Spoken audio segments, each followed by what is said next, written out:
আমার জেলা যুবদলের রায়েরা এবং থানা যুবদলের যারা আছেন তাদের কাছেই আমি আমার হিসাবটা রেখে দিলাম।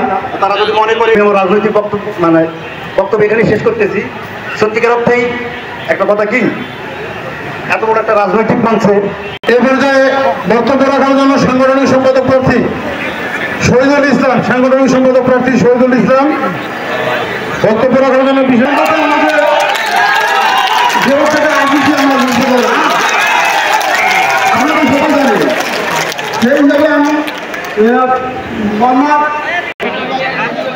অত্যন্ত সাদা মনের মানুষ, আমাদের প্রাণ প্রিয় নেতা জেলা যুবদল শাখা আহ্বায়ক জনাব AKM মাসুদুল ইসলাম মাসুদ ভাই।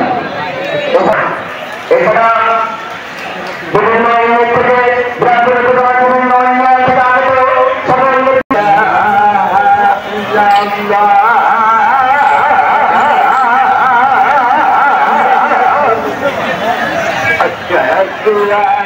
একাডেমিক স্যার, আমি যে স্কুলের শিক্ষক, আমি পেশায় সহকারী একজন শিক্ষক স্কুল মাধ্যমিক হাই স্কুলের, আমার স্যাররা সঙ্গে সঙ্গে আমাকে ফোন, ভাই আপনি যেভাবে থাকেন একটু সেফ হয়ে থাকবেন, একটু সেফ হয়ে থাকবেন।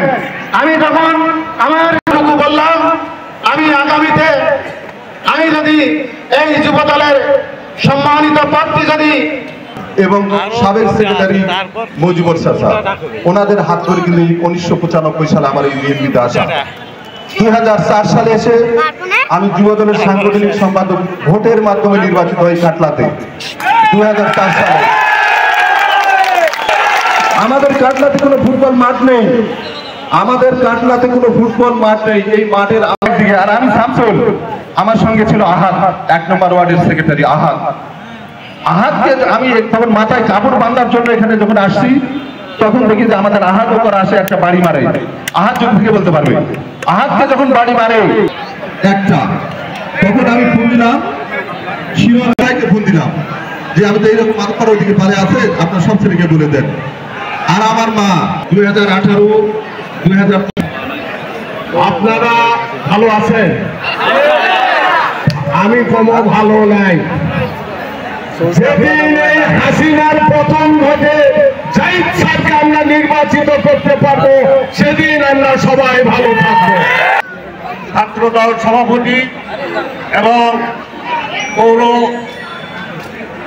আমার সঙ্গে দেখা হয়েছে, সে আমাদের ভাই আরো উপস্থিত আছেন যুগ্ম আহ্বায়ক ভাইরা,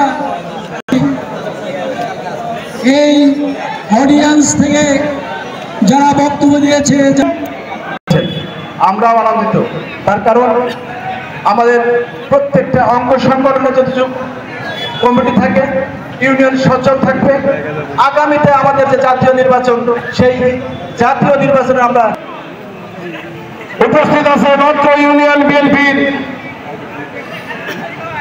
সভাপতি নাজির হোসেন ভাই, সাধারণ সম্পাদক জয়নুল আলম ভাই, সাংগঠনিক সম্পাদক, এবং উপস্থিত আছেন পার্শ্ববর্তী ইউনিয়ন বিএনপির 1 নম্বর মুকুন্দপুর ইউনিয়ন বিএনপির সভাপতি বিরামপুর।